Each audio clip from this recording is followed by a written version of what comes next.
चुनाव कर्नाटक में हो रहे हैं, लेकिन दक्षिण में सियासी ताप तो कहीं और से तैयार हो रहा है। दरअसल दक्षिण भारत में राजनीतिक पारा गर्म करने के सभी सियासी समीकरण तेलंगाना की जमीन से तैयार किए जा रहे हैं। जहां इसी साल होने वाले विधानसभा चुनावों की तैयारियां तो हो ही रही हैं, लेकिन सियासत का असली ताना बाना अगले साल होने वाले लोकसभा चुनावों के गठजोड़ वाले एपिसेंटर के तौर पर भी बनाया जा रहा है। टीआरएस से बीआरएस बनी मुख्यमंत्री केसीआर की पार्टी ने जहां विपक्ष को एकजुट करने की बड़ी भूमिका शुरू की, वहीं जातिगत समीकरणों को साधते हुए भी केसीआर ने सियासी तीर चल दिया है। भारतीय जनता पार्टी ने भी अपने बड़े रणनीतिकारों को तेलंगाना की जमीन पर उतारकर सियासी ताप और सियासी चाल को समझते हुए संगठनात्मक ढांचे को मजबूत करना शुरू कर दिया है। तेलंगाना में इस साल होने वाले विधानसभा के चुनावों और अगले साल होने वाले लोकसभा के चुनाव से पहले सियासी जमीन में खूब खाद पानी दिया जा रहा है। राजनीतिक जमीन उर्वरा हो, इसके लिए जातिगत समीकरणों से लेकर इलाकाई समीकरणों को भी ढंग से साधा जा रहा है। राजनीतिक विश्लेषकों का मानना है कि तेलंगाना के मुख्यमंत्री के चंद्रशेखर राव ने विपक्ष को एकजुट करने के लिए जिस तरीके से तैयारियां की हैं, उससे तो अंदाजा लगाया जा रहा है कि अगले साल होने वाले लोकसभा के चुनावों की सियासत में यह जमीन ठीक ठाक खाद पानी देने भर का काम कर लेगी। तेलंगाना के मुख्यमंत्री केसीआर ने रविवार को अपने राज्य के नए सचिवालय का शुभारंभ किया। कहने को तो यह राज्य की एक बड़ी और आइकॉनिक बिल्डिंग तैयार हुई है, लेकिन सियासत की नज़र में इसको अलग नजरिए से देखा जा रहा है। दरअसल केसीआर ने इस राज्य सचिवालय के भवन का नाम डॉक्टर भीमराव अंबेडकर के नाम पर रखा है। राजनीतिक विश्लेषक और वरिष्ठ पत्रकार दशरथ रेड्डी कहते हैं कि राज्य के दलितों के एक बड़े वोट बैंक पर नजर रखते हुए यह फैसला सत्तारूढ़ दल के लिए फायदे का सौदा हो सकता है। वह कहते हैं कि सिर्फ यही नहीं, भीमराव अंबेडकर के नाम पर पार्टी दलितों में देश में एक बड़े वोट बैंक को साधने की रणनीति भी बना रही है। रेड्डी कहते हैं कि तेलंगाना में केसीआर ने जातिगत समीकरणों को साधते हुए अपने राज्य की सियासी जमीन को इस कदर उर्वरा बनाने की कोशिश की है कि वह सिर्फ विधानसभा ही नहीं बल्कि लोकसभा के चुनावों में भी उसके बेहतर परिणाम की उम्मीद कर रहे हैं। राजनीतिक जानकारों का मानना है कि तेलंगाना के मुख्यमंत्री अपने कोर वोट बैंक के साथ साथ दलितों की राजनीति को केंद्र में रखकर न सिर्फ तेलंगाना की सियासत को खाद पानी देकर खींच रहे हैं, बल्कि केंद्र की राजनीति के लिहाज से भी बड़ा पॉलिटिकल शॉट मारने की तैयारी कर रहे हैं। पार्टी से जुड़े सूत्रों का कहना है कि अगले साल होने वाले लोकसभा चुनावों के नजरिए से ही पार्टी अपनी पूरी फील्डिंग सजा रही है। इसमें सबसे ज्यादा देश के बड़े विपक्षी नेताओं को एकजुट करके तेलंगाना से विपक्षी दलों की एकता का एपिसेंटर बनाने की तैयारी में बीआरएस लगी है। पार्टी से जुड़े नेताओं का कहना है कि तेलंगाना के मुख्यमंत्री केसीआर ने अपनी पार्टी का नाम तेलंगाना राष्ट्र समिति से बदलकर भारत राष्ट्र समिति बीआरएस खुद को राष्ट्रीय स्तर पर स्थापित करने के लिहाज से ही किया है। अब इसको आगे बढ़ाने के लिए पार्टी की कोर कमेटी से जुड़े हुए नेता राज्य में न सिर्फ खेती, सिंचाई, उद्योग, सड़कें और इंफ्रास्ट्रक्चर की पूरी प्लानिंग के साथ राज्य के लोगों से मुखातिब हो रहे हैं, बल्कि उसी प्रारूप को दूसरी राजनीतिक पार्टियों के साथ साझा भी कर रहे हैं। बीते कुछ समय से लोकसभा चुनावों के लिए विपक्षी नेताओं की एकता के लिए दक्षिण के राज्यों से ऑक्सीजन देकर माहौल बनाया जा रहा है। इसकी शुरुआत सबसे पहले तेलंगाना के मुख्यमंत्री केसीआर ने की।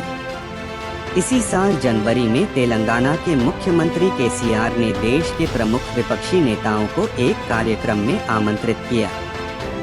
जिसमें उत्तर प्रदेश के पूर्व मुख्यमंत्री अखिलेश यादव, दिल्ली के मुख्यमंत्री अरविंद केजरीवाल, पंजाब के मुख्यमंत्री भगवंत मान, केरल के मुख्यमंत्री पिनाराई विजयन समेत कम्युनिस्ट पार्टी और अन्य देश के अलग अलग राज्यों की रीजन पार्टी के नेताओं को बुलाया गया।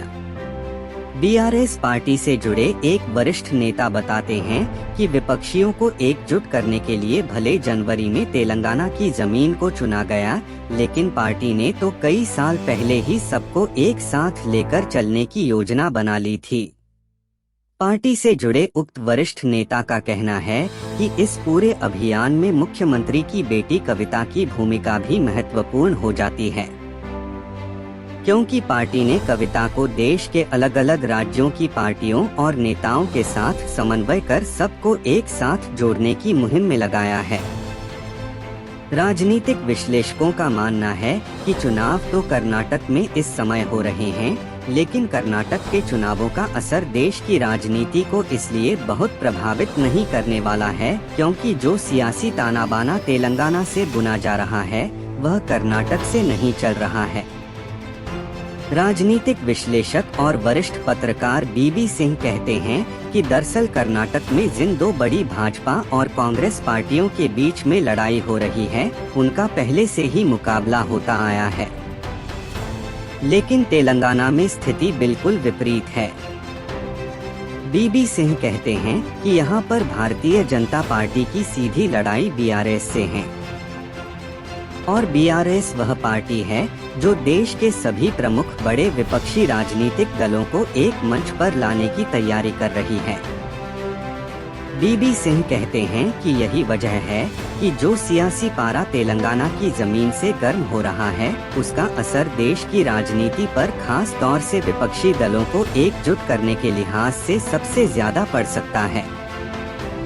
यही वजह है कि भारतीय जनता पार्टी ने भी इन सभी सियासी समीकरण को समझते हुए अपने उन तमाम कद्दावर जमीनी रणनीतिकारों को कई महीने पहले तेलंगाना की जमीन पर उतार दिया है, जो देश के अलग अलग राज्यों में पहले से ही सियासी समीकरणों को समझते हुए भारतीय जनता पार्टी को जीत दिलाने में महत्वपूर्ण भूमिका निभाते आए हैं। राजनीतिक जानकारों का मानना है कि इस साल के अंत में होने वाले तेलंगाना विधानसभा के चुनाव अगले साल होने वाले लोकसभा चुनावों की सियासी पटकथा को लिखने में मजबूत भूमिका निभाएंगे। राजनीतिक विश्लेषक रामाबाली टीएन कहते हैं कि एक तो बीआरएस पहले से ही सभी सियासी राजनीतिक दलों को एकजुट करने की तैयारी में लगी हुई है। समाजवादी पार्टी के नेता अखिलेश यादव से लेकर आम आदमी party, Trinamool Congress, JDU, RJD समेत तमाम विपक्षी दलों को जोड़ने के लिए पार्टी अपनी महत्वपूर्ण भूमिका निभाने की न सिर्फ योजनाएं बना रही है, बल्कि उसको अलग अलग प्लेटफॉर्म पर ला भी रही है। राजनीतिक विश्लेषकों का मानना है कि ऐसे में भारतीय जनता पार्टी तेलंगाना के सियासी ताप को रोकने की वह सभी कोशिश भी कर रही है, जिससे उसका असर नॉर्थ इंडिया खासतौर से बड़े विपक्षी दलों को एकजुट करने में सफल न हो सके। राजनीतिक विश्लेषक और वरिष्ठ पत्रकार पीआर राव बताते हैं कि दक्षिण के राज्यों को अगर सियासी नजरिए से देखें तो तेलंगाना एक ऐसा राज्य है जिसमें भारतीय जनता पार्टी के लिए दक्षिण में एंट्री की बड़ी संभावनाएं नजर आ रही हैं। पिछले लोकसभा चुनावों में जिस तरीके से तेलंगाना में भारतीय जनता पार्टी का वोट प्रतिशत बढ़ा था, उसी को और आगे ले जाने की तैयारी में है। भारतीय जनता पार्टी ने अपने उन सभी बड़े प्रमुख रणनीतिकारों को तेलंगाना की जमीन पर कई महीने पहले ही उतार दिया है, जो देश के अलग अलग राज्यों में भारतीय जनता पार्टी की सरकार बनाने में महत्वपूर्ण भूमिका निभाते हैं। उनका मानना है कि तेलंगाना में बीआरएस, कांग्रेस या अन्य राजनीतिक दलों के अलावा भारतीय जनता पार्टी की अगर मजबूत एंट्री होती है तो दक्षिण के गढ़ में बीजेपी अपनी मजबूत पकड़ के साथ आगे के सियासी सफर को आसान कर सकती है।